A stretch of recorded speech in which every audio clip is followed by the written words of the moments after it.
Hello everyone. Welcome to Globe or Not, the show where we question the globe and to see if it really stick to reality. Because as you know, we all been through the education system where of course we live on a ball. But right now, there are so many lies that are around us that I say, hey, let's just throw all our assumption out there and just for fun, let's see if this one could also be a lie. So, to really kind of grasp the idea, I went on and went over the internet and looked for a little 3D modeling to do some little tests, right? A little perception test to see how this plays out in 3D environment. So as you can see here, I have a sphere, big ball, which could represent the Earth. And if you really zoom in, and I really tried to make it as big as possible, so it could. I'm having a little issue here, but trying to get it as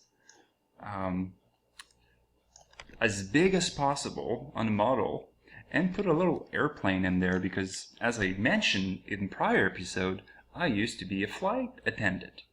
And the first part is I want you to pay attention to one really important fact is right now we have the three axes. As you can see here, we have our X, Y, and Z right there.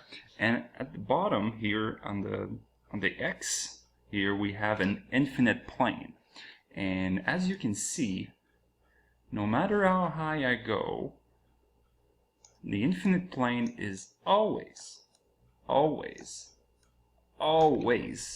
at eye level. It doesn't matter how high you go, and especially with this perspective here, we have infinite view, right? There's no limit on our sight in that 3D modeling. There's no atmosphere, there's none of that stuff. So really that's how an infinite plane works, is that no matter how high you go, it's always high level.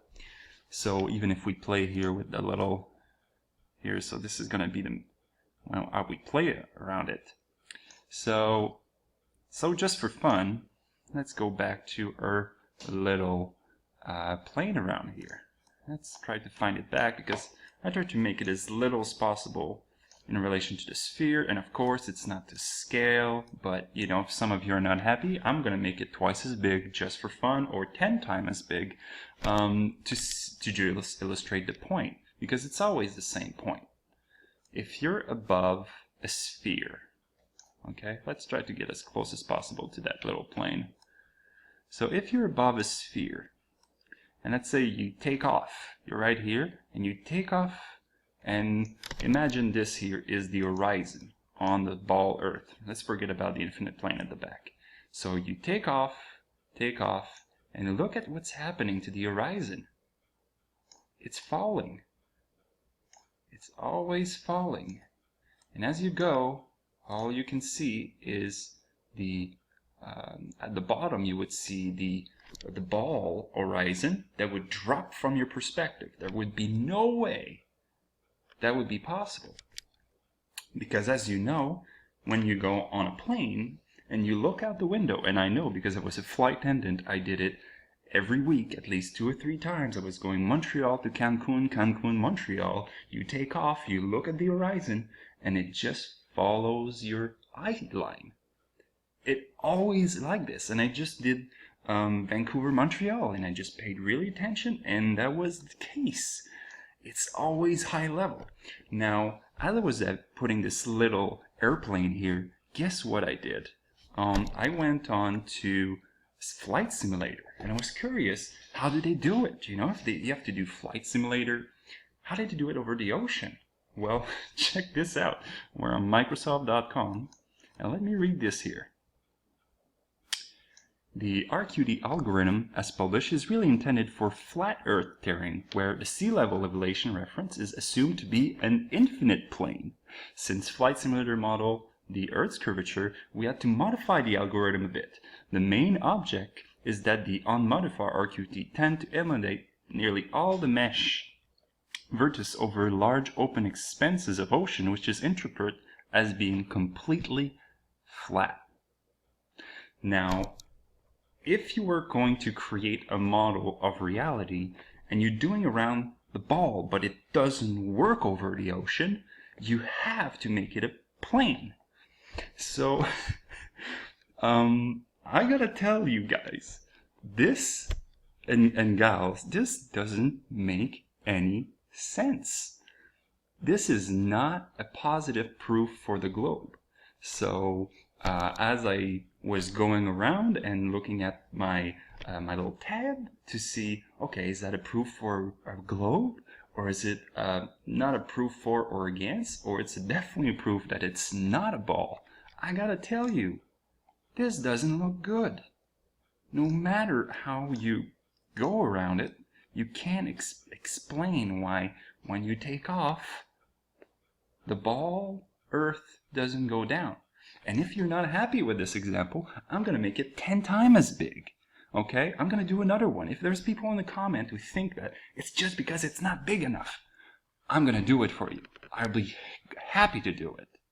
And I know the Earth is big, but it doesn't change the rules of perspective.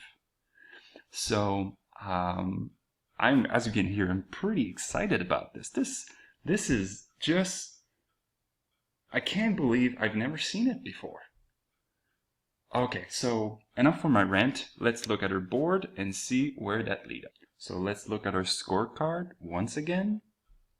Yesterday or the day before, I made a video where it talks about different speed on the globe Earth, and how I've never felt that there was a change when I was traveling Cancun, Montreal, Cancun in the same day, many times a week. So, you know, with the explanation of physicists, I was like, okay, this is not a proof nor a disproof, but it was definitely weird. So that was not a negative proof for the globe. So that's why we have this one here.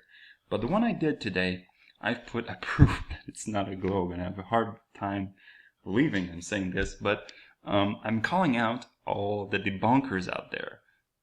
Do you need me to make it 100 times bigger compared to the airplane, just to make sure, for you to be able to really grasp the idea?